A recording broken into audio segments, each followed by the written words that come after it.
Welcome to my channel, The Human Frontier.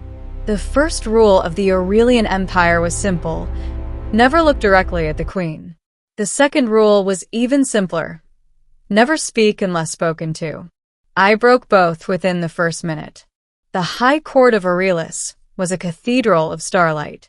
Its ceiling shimmered with captive nebulae swirling behind transparent crystal, galaxies rotating slowly above like living paintings.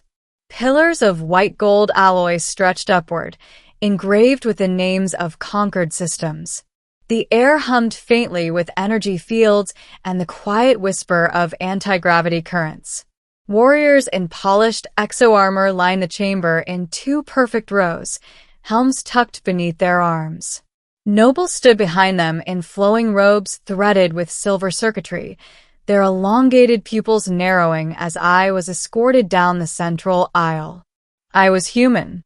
That alone was insult enough. My boots echoed against the mirrored floor, the only uneven sound in a room built on discipline and fear. At the far end of the chamber, elevated upon a crescent throne carved from a fallen meteor, sat Queen Valoria. She was unlike any being I had ever seen.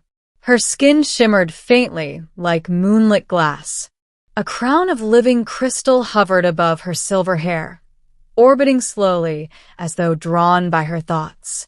Her eyes glowed a soft violet, ancient, calculating, and impossibly calm. This was the ruler who had never lost a campaign. This was the sovereign who bent star systems without raising her voice. This was the being I was supposed to kneel before and avoid looking at. I stopped at the marked circle in the center of the court. My escort stepped back. "Human emissary," announced the chancellor, his voice amplified through a throat modulator. "State your purpose." I was sent to negotiate trade access along the Orion Drift. A simple diplomatic request. A fragile opportunity. But when Queen Valoria's gaze fell upon me, the script I had memorized dissolved like ash. She leaned forward slightly.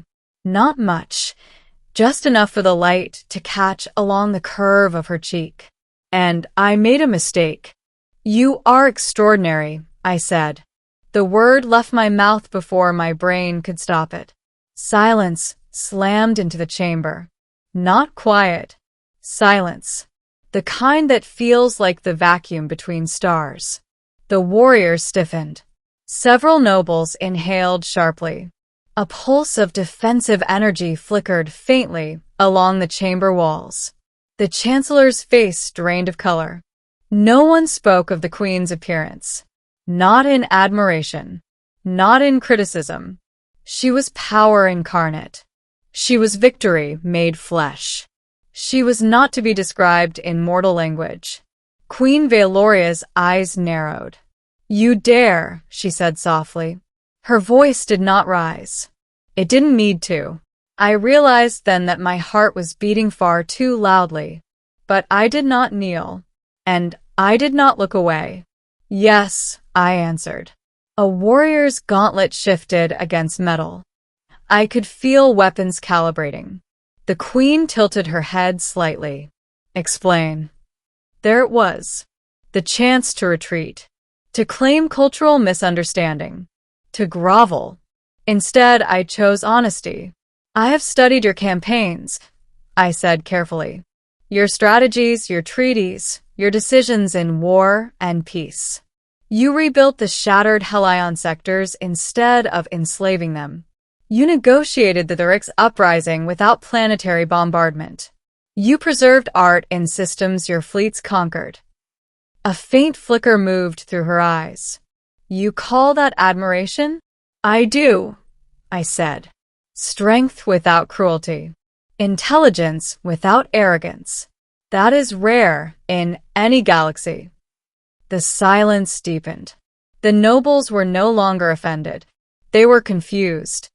Queen Valoria rose from her throne. She did not descend the steps. She floated.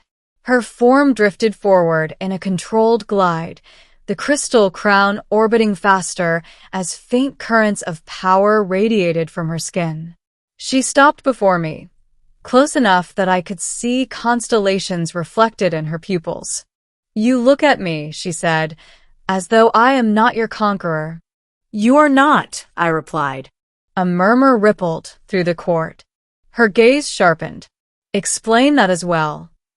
You conquered territories, I said. You did not conquer Earth. And if I chose to, you would lose. It was not arrogance. It was fact. The chamber exploded in sound. Weapons activated. Energy lances crackled. The warriors took half a step forward, awaiting the Queen's signal. But she raised a single finger. Everything froze. You claim a primitive world could resist me? I met her gaze steadily. Not resist. Adapt. Her eyes searched mine, not for defiance, but for deception. You speak boldly for one so fragile. I speak truthfully, I corrected. For the first time, something changed in her expression. Curiosity. The Queen circled me slowly, studying my posture, my breathing, the way I held my ground. You are not afraid, she observed. I am, I admitted. But fear does not dictate my respect. She stopped in front of me again.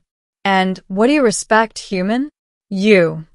Another intake of breath from the court. Not your power. Not your throne. You. The difference was subtle, but to her it mattered. Her aura dimmed slightly. I could end you with a thought, she said. I know, yet you stand. Yes.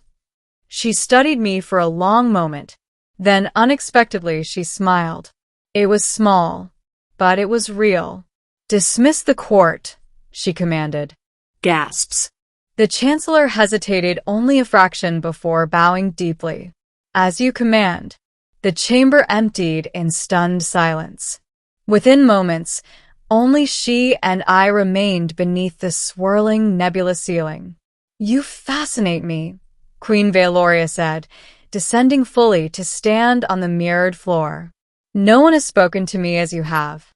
Then perhaps no one has seen you as I do. And how is that? Not as an untouchable god, I said, but as a leader burdened by eternity. Something in her posture shifted. The air lost its tension. You presume much, she said quietly. I observe.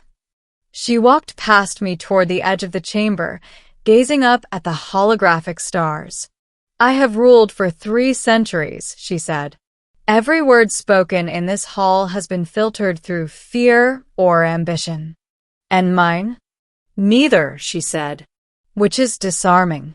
I approached slowly, careful not to intrude. You have admirers, I said gently, but no equals. She turned her head slightly. And you believe yourself my equal? No, I said. But I believe respect should be mutual. A faint laugh escaped her lips. You are dangerous. I am diplomatic. You challenged my supremacy. I challenged inevitability. She faced me fully now, and the power around her no longer felt like a weapon. It felt like weight. You believe my empire is not eternal, she said. No empire is. And what replaces it? Choice. Her eyes narrowed thoughtfully. You speak of partnership. I speak of survival, I replied. The galaxy grows more volatile each cycle.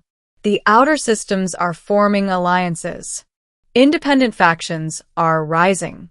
If your empire rules through fear alone, it will fracture.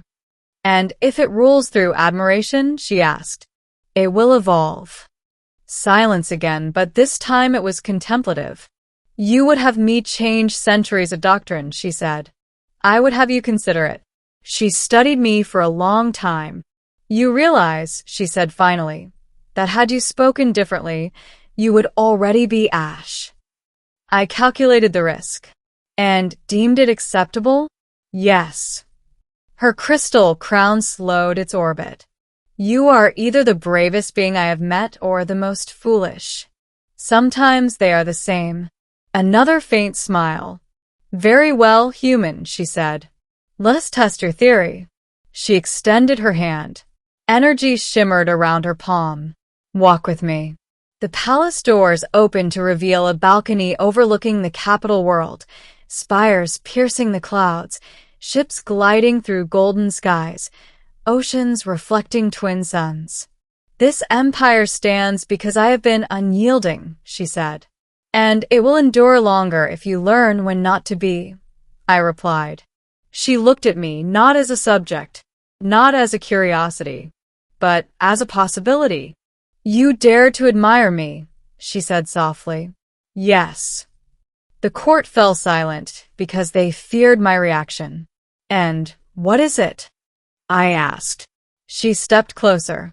Her presence no longer felt like impending judgment. It felt like invitation. My reaction, she said, is that I am intrigued. The wind tugged gently at her silver hair. Stay, she said. Advise me. On what? On how to build admiration without weakness. And if I refuse? You will not, she said calmly. I raised an eyebrow. And why is that? Because you admire what I could become. She was right. I exhaled slowly. Then we begin with transparency, I said. And trust. Trust, she repeated, tasting the word as though it were foreign. It is, I admitted, but so was I once. She looked over the city again. For the first time, she said quietly, someone in this empire has spoken to me without fear. That is because I see you. Her gaze softened. And what do you see now? Not just a queen, I said, but a future. The twin suns dipped lower, casting gold across the horizon. Below us, an empire waited. Above us, galaxies turned. Queen Vealoria extended her hand once more, not as ruler to subject, but as leader to ally. I took it. The court had fallen silent in shock. But the galaxy would soon speak in awe. Because sometimes the greatest act of rebellion is not war. It is admiration. And sometimes the boldest way to challenge an empire is simply to look its queen in the eye and tell her she is extraordinary. And mean it. Thank you for listening. Subscribe for more cinematic science fiction stories.